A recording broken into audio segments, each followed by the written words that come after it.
आपण पाहतोय की आपल्या प्रतिनिधींशी बोलणं झालं। IANS संस्थेचा दावा त्यांनी केलेला आहे। त्यांच्या माहितीनुसार त्यांचं निधन झाल्याचं आपण आपल्यापर्यंत पोहोचवतोय। धर्मेंद्रने खरं तर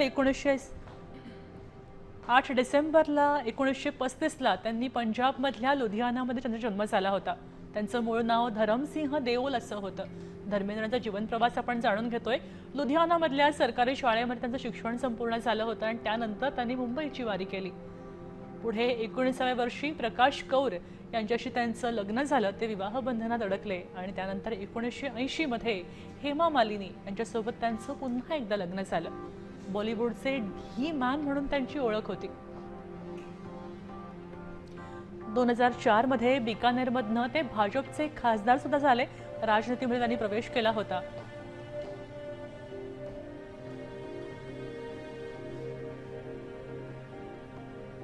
त्यांनी खरं तर अनेक चित्रपटात काम केलं। 1960 मध्ये दिल भी तेरा हम भी तेरे चे डेब्यू इथपर्यंत त्यांनी काम केले आणि त्यानंतर शोला और शबनम में नते दिसले होते। या चित्रपटानं संपूर्ण भारतावर एक गारुड निर्माण केलं होतं। धर्मेंद्र यांनी अनेक शानदार फिल्मांमध्ये काम केलेलं आहे। अनपढ़, बंदिनी, पूजा के फूल, हकीकत, फूल और पत्थर, अनुपमा, खामोशी, प्यार की प्यार, तुम हसीन मैं जवा, सीता और गीता, लोफर, यादों की बारात, शोले यासारख्या अनेक चित्रपटांतून ते या भारतासमोर आले आणि त्यांनी कला विश्वामध्ये आपले एक स्थान निर्माण केलं।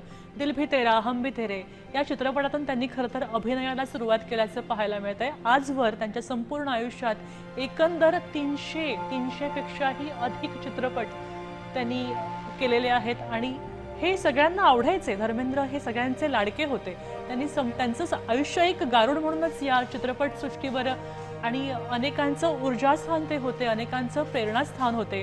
त्यांच्याकडून प्रेरणा घेऊन अनेक नवीन कलावंत उभे राहिले। अनेक कलावंतांनी आपापल्या अभिनय कारकिर्दीला सुरुवात केली। धर्मेंद्र हे प्रेरणास्थान जसे होते त्यांच्याकडून अनेकांनी शिक्षण सुद्धा घेतलं, अनेक शिकले। ही मॅन त्यांना म्हणायचे आणि हा ही मॅन आज हरपलेला आहे। याच ही मॅनची ही जादू संपूर्ण चित्रपट सृष्टीवर होती, ती काही काळासाठी स्तब्ध झाली आहे। देश विदेशातील प्रत्येक घडामोडींचे लाईव्ह अपडेट मिळवण्यासाठी आता साम टीव्हीच्या सर्व सोशल मीडिया प्लॅटफॉर्मला लाईक, फॉलो आणि सबस्क्राईब करा। तसंच सर्व नोटिफिकेशनसाठी बेल आयकॉन प्रेस करायला विसरू नका।